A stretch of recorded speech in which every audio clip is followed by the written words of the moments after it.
Hello everyone, welcome to Paramkusham food and blogs. ఇవాళ నేను బంగాళదుంప టొమాటో కర్రీని చూపించబోతున్నాను. ఈ స్టైల్లో చేస్తే గ్రేవీ కోసం ఎటువంటి మసాలాను యూస్ చేయకుండా చాలా ఈజీగా టేస్టీగా చేసేసుకోవచ్చు. ఒకసారి ట్రై చేస్తే ఇంత సింపుల్ కర్రీకి అంత టేస్ట్ అనిపిస్తుంది మీకే. లేట్ చేయకుండా స్టార్ట్ చేసేద్దాం రండి. ముందుగా కుక్కర్లోకి ఇక్కడ 350 గ్రామ్స్ వరకు టొమాటోస్ తీసుకున్నాను నేను.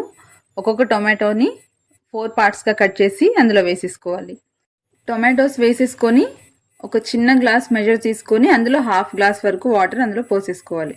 ఎక్కువగా వాటర్ పోయకూడదు. వాటర్ పోసేసుకొని కుక్కర్ మూత పెట్టుకోవాలి.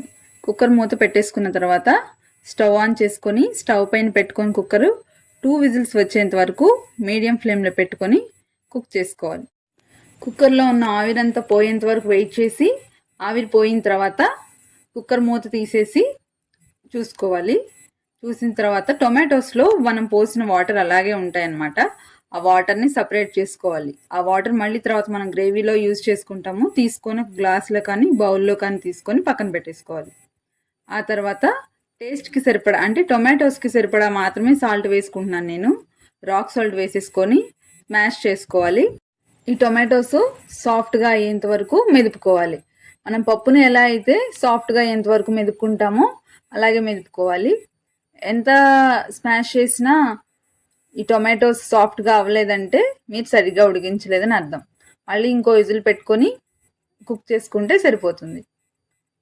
ఇలా మెదుపుకొని ఈ టొమాటోస్ని తీసేసుకొని పక్కన పెట్టేసుకోవాలి.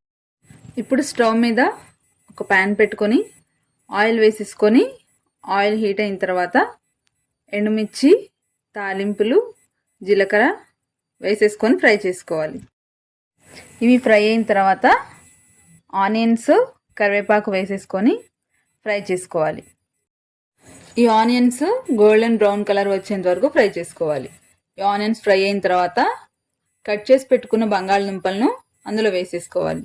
ఈ బంగాళదుంపల క్వాంటిటీ ఏంటంటే మనం టొమాటోస్ ఎంత క్వాంటిటీ అయితే తీసుకుంటామో టొమాటో క్వాంటిటీకి హాఫ్ బంగాళదుంపలు తీసేసుకుంటే సరిపోతుంది. ఈ బంగాళదుంపలు వేసేసుకున్న తర్వాత ఒకసారి కలిపేసుకొని చిటికెడు పసుపు వేసేసుకోవాలి. ఆ తర్వాత టేస్ట్కి సరిపడా సాల్ట్ వేసుకోవాలి. ఇందాక నేను టొమాటోస్కి వేసుకున్నాను, ఇప్పుడు పొటాటోస్కి సరిపడా మాత్రమే వేసుకుంటున్నాను. వేసేసుకొని ఒకసారి కలిపేసుకొని ఫ్రై చేసుకోవాలి. ఇలా ఫ్రై చేసుకొని ఈ బంగాళదుంపలను మూత పెట్టుకొని కుక్ చేసుకోవాలి. ఒక 10 మినిట్స్ వరకు కుక్ చేసుకుంటే సరిపోతుంది. పొటాటోస్ మగ్గిపోతాయి. ఈ పొటాటోస్ సాఫ్ట్గా అయ్యేంత వరకు కుక్ చేసుకుంటే సరిపోతుంది. ఈ పొటాటోస్ సాఫ్ట్గా అయిన తర్వాత మనం ఆల్రెడీ స్మాష్ చేసి పెట్టుకున్న టొమాటోని అందులో వేసేసుకోవాలి. వేసేసుకొని ఒకసారి అంతా కలిపేసుకోవాలి. ఒకసారి అంతా బాగా కలిపేసుకొని మూత పెట్టుకొని కుక్ చేసుకోవాలి. ఈ టొమాటోస్లో ఉన్న వాటర్ అంతా డ్రై అయ్యేంత వరకు మనం కుక్ చేసుకుంటే సరిపోతుంది. ఈ టొమాటోస్లో ఉన్న వాటర్ అంతా డ్రై అయ్యేపాటికి ఈ పొటాటోస్ కూడా బాగా చక్కగా కుక్ అయిపోతాయి. ఈ టొమాటోలో ఉన్న ఫ్లేవర్ అంతా కూడాను ఆ పొటాటోస్కి పడుతుంది. ఇలా డ్రై అయిపోయిన తర్వాత ఒకసారి ఫోర్క్ తీసుకొని చెక్ చేస్తే పొటాటోస్ చక్కగా కుక్ అయిపోయి ఉంటాయి. ఆ తర్వాత మీ టేస్ట్కి సరిపడా కారంని వేసుకోవాలి. కారం వేసేసుకొని 1.5 స్పూన్ వరకు ధనియాల పొడి కూడా వేసేసుకోవాలి. వేసేసుకొని అంతా బాగా కలిపేసుకోవాలి. ఇలా కలిపేసేసుకున్న తర్వాత ఆల్రెడీ మనము టొమాటోస్లో వచ్చాయి కదా వాటరు, తీసుకొని పక్కన పెట్టేసుకున్నాం కదా, ఆ వాటర్ని ఇలా ఒకసారి కలిపేసుకున్న తర్వాత పోసేసుకోవాలి. వాటర్ పోసేసుకొని అంతా బాగా కలిపేసుకొని ఒకసారి మూత పెట్టేసుకోవాలి.